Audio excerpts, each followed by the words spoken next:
lot of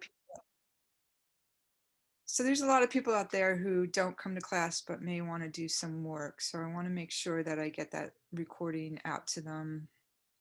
Um, all right, so what I'm hearing from everybody, or not hearing from everybody, is that you need to do a little bit of work on your piece. So this is what's going to happen is once you're finished, and if it's not entirely too wet, what you want to do is apply your slip.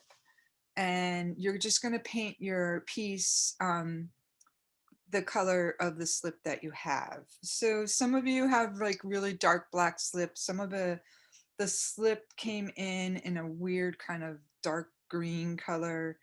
I apologize for that, but that's like a manufacturing thing. And I'm gonna do a little bit of the pot that I made.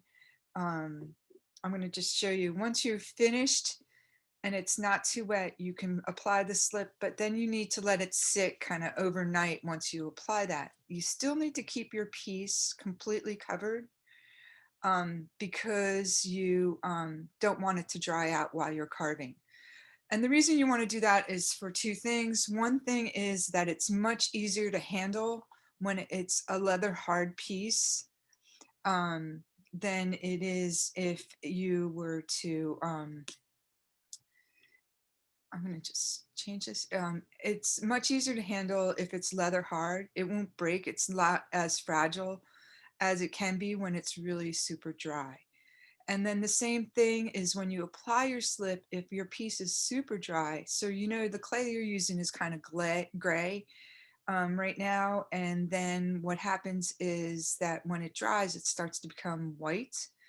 So if you apply your slip, which really slip is just a colored clay. So it's the same components of your clay body, but it just has something in there that has changed it a certain color. So usually it's like a metal, like iron or cobalt or something like that, that we get the colors from. Nowadays, things are manufactured, like black usually comes from magnesium. And but now things are so manufactured, there's different things in them. But once you apply, if you apply your slip to a very bone dry is what the word is, piece, it may flake off. So for instance, say by mistake or just because, you know, things went, um, you know, things got dry. And sometimes there's no controlling that. Sometimes there is, but sometimes there isn't. Um, you might want to take a sponge to your piece, sponge down the side. On this piece right here, it's more of a vase type piece.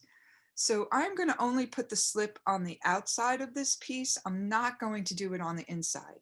In the end, what I may want to do is either leave the inside the color of the clay and or I may put a glaze on the inside.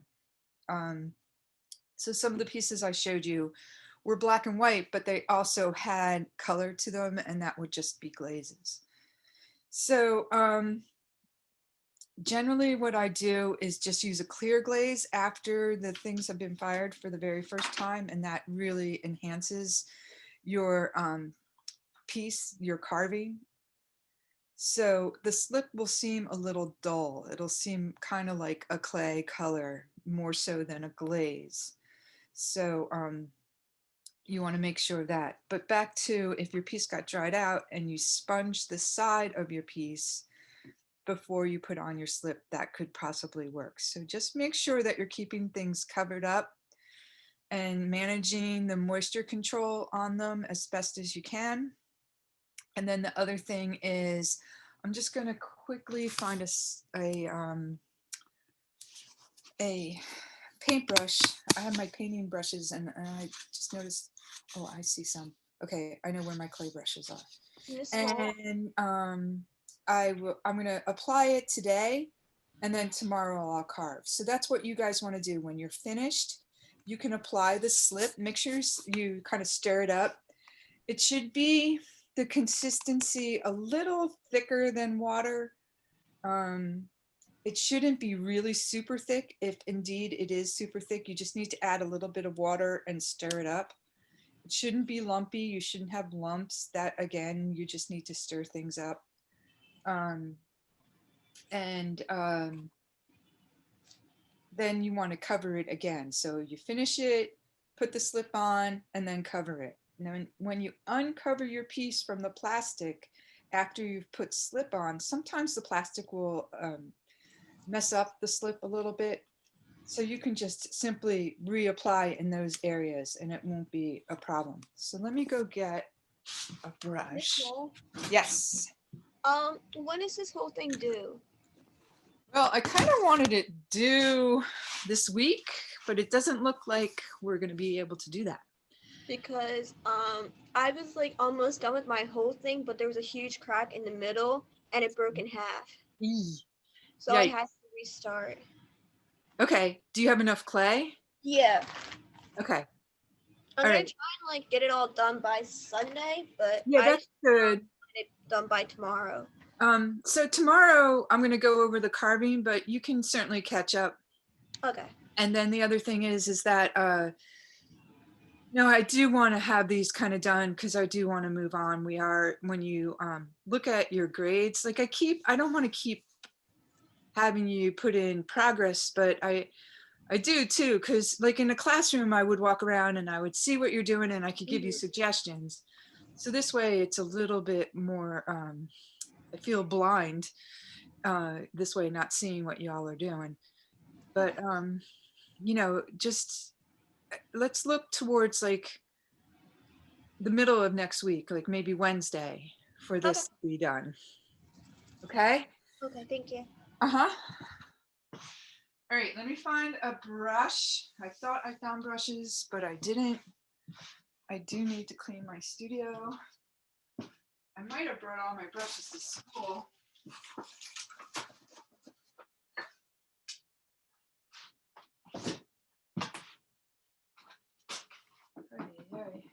Oh, I know where my brushes are. All right.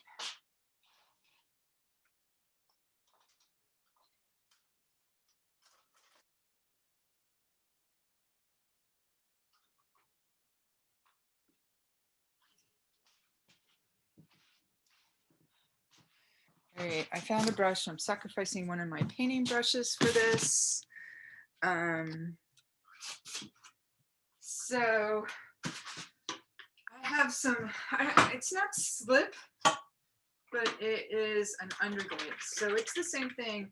Again, if we were in school, we would be using, we would have opportunities to use different colors and use that. So I'm going to just take my piece.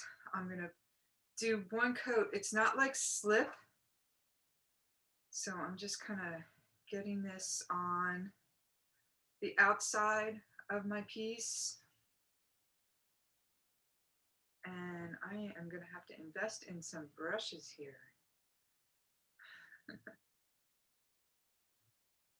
So you can see how I'm kind of covering it up. You shouldn't be able to see any clay or any brush, like the brush marks that you're making. It should be pretty minimal. Like I don't want to see any clay through that. I don't know if you can see this. Let me get a little closer. So if you can see, everything's backwards.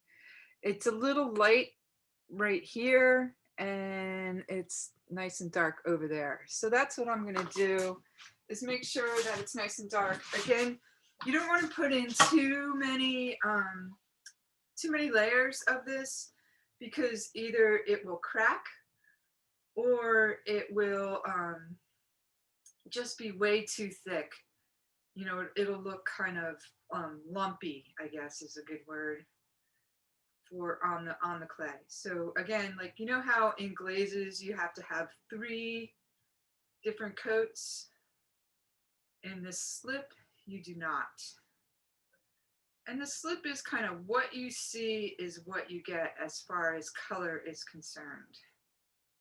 Like in glazes, glazes will change colors in the kiln, and the slip won't necessarily change the color. But what will happen is that when we do get to glazing them, the clear glaze will make it nice and shiny and a lot more brilliant than the dull color that you might see when you're finished. Does that make sense?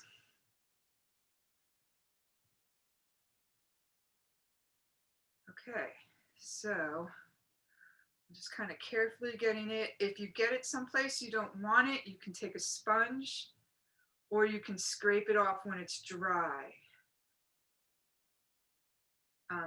I recommend the scraping because the sponge might just smear it, but you have to wait till it's dry to scrape it away, and then you probably want to take a sponge to the clay just so that you don't have scrape marks on your piece.